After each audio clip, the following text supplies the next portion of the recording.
مصر کے ایک مشہور بزرگ شرف الدین بصیری گزرے ہیں۔ انہوں نے ایک غریب گھرانے میں آنکھ کھولی۔ جیسا کہ والدین بچوں کو اسکولوں مدرسوں میں تعلیم حاصل کرنے کے لیے بھیجتے ہیں، اسی طرح بصیری کو بھی والدین نے مدرسے بھیجا اور جلدی ہی آپ نے قرآن پاک حفظ کر لیا۔ اس کے بعد آپ کے والد صاحب کی خواہش تھی کہ آپ اب کچھ کام کاج کریں تاکہ گھر سے غربت کا خاتمہ ہو، جبکہ بصیری ابھی مزید تعلیم حاصل کرنا چاہتے تھے۔ وہ ایک زیادہ روشن مستقبل چاہتے تھے۔ گھر میں باپ بیٹے کے درمیان کھینچا تانی شروع ہو گئی۔ آخر کار بصیری نے اپنی والدہ کو اپنے ساتھ ملا کے والد سے مزید پڑھنے کی اجازت لے لی۔ اس کے بعد آپ نے تجوید، فقہ اور باقی ضروری مضامین کو پڑھا اور بچوں کو پڑھانا شروع کر دیا۔ اس وقت تک آپ ایک دنیا دار شخص تھے اور مادی کامیابیوں کو اپنی ترجیح دیتے تھے۔ آپ غربت سے نجات حاصل کرنا چاہتے تھے۔ شاعری کا وصف آپ کو اللہ تعالیٰ کی طرف سے عنایت کیا گیا تھا۔ اب آپ بادشاہوں کی شان میں قصیدے بھی لکھتے تھے اور نئے اشعار کی اصلاح بھی کیا کرتے تھے۔ درس و تدریس سے بھی منسلک تھے۔ ایک دن آپ گھر سے باہر کہیں جا رہے تھے جب ایک شخص نے آپ کو روک کے آپ سے پوچھا، کبھی محمد صلی اللہ علیہ وسلم کی بھی زیارت ہوئی؟ اس شخص کا یہ سوال کرنا امام بصیری کی زندگی کو بدلنے کا سبب بن گیا۔ اب امام بصیری نے آپ صلی اللہ علیہ وسلم کی حیات طیبہ کا بغور مطالعہ کیا۔ آپ جو مطالعہ کرتے جا رہے تھے، آپ کے دل میں آقا کریم صلی اللہ علیہ وسلم کی محبت بڑھتی جا رہی تھی۔ جو وقت گزر رہا تھا، آپ کے دل میں نبی آخر الزماں محمد مصطفیٰ صلی اللہ علیہ وسلم کے عشق کی تڑپ بڑھتی جا رہی تھی۔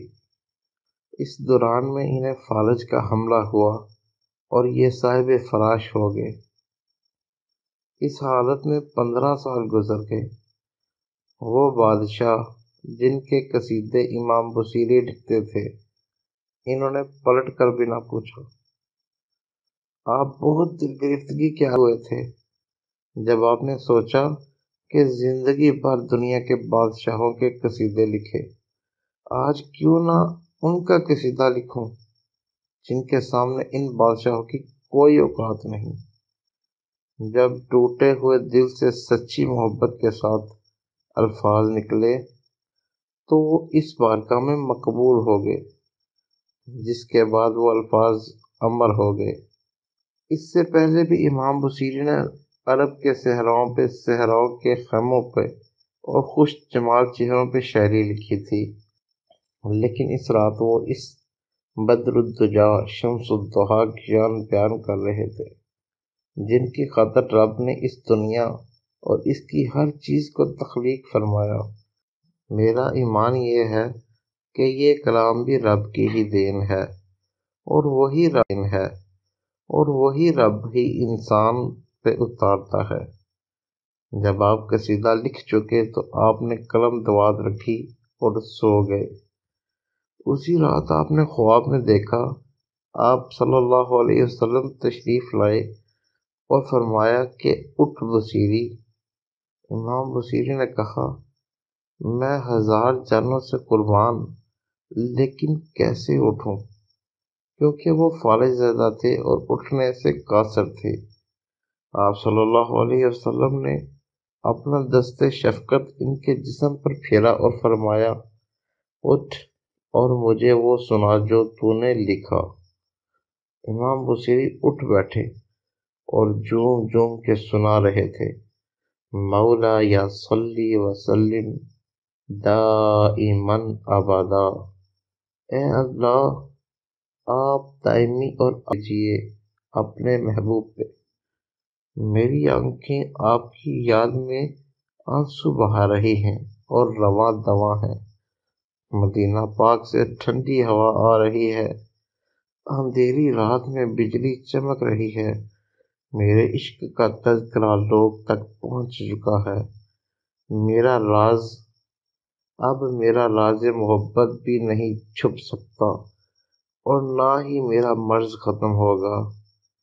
تیری محبت کی میرے آنسو اور میری بیماری گواہی دے رہے ہیں، میں اپنے عشق کو کیسے چھپا سکتا ہوں؟ اے دل، اگر تو حضور صلی اللہ علیہ وسلم کا عاشق نہیں تو مکہ کو دیکھ کے آنسو کیوں بہاتا ہے؟ کیا محبت میں رونے والا عاشق خیال کرتا ہے کہ بہتے آنسو اور سوختہ دل کی آڑ میں محبت کا راز چھپا ہوا ہے؟ تیری آنکھوں کو کیا ہوا ہے کہ تو انہیں آنسو روکنے کے لیے کہتا ہے اور یہ بہائے جا رہی ہیں؟ تیرے دل کو کیا ہو گیا ہے کہ سنبھلنے کی بجائے مزید غمناک ہو رہا ہے؟ جب رات مجھے محبوب صلی اللہ علیہ وسلم کا خیال آیا تو میں رات بھر جاگتا رہا۔ درد محبت نے میرے چہرے پہ آنسو اور رخساروں پہ زردی پیدا کر دی۔ اے غریبوں کا خیال رکھنے والے، اے دل گیروں کے دل جوئی کرنے والے،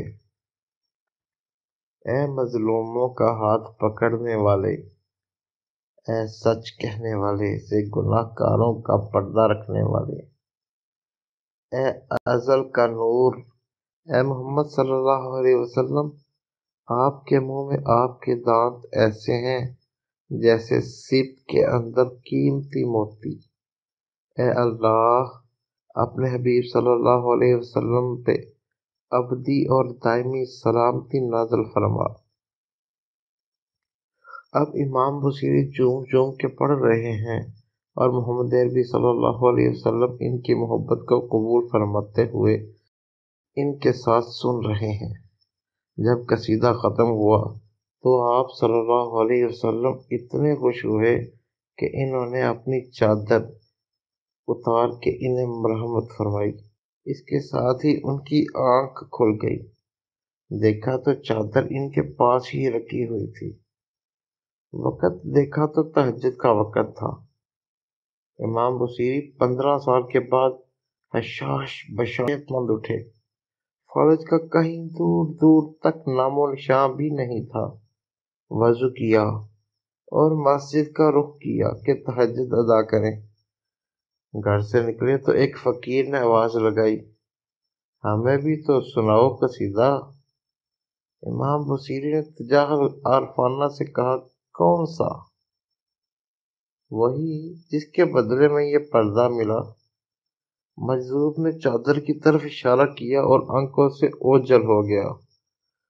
اس قصیدے میں 100 سے اوپر اشعار ہیں اور کسی شعر میں لفظ بردہ استعمال نہیں ہوا، لیکن جو چادر آپ کو دی گئی اس کی مناسبت سے اس کا نام قصیدہ بردہ شریف زبان زد خاص و عام ہوا، اور آپ صلی اللہ علیہ وسلم نے اس کو شرف قبولیت نوازا، تو آج تک اس کا ورد جاری ہے۔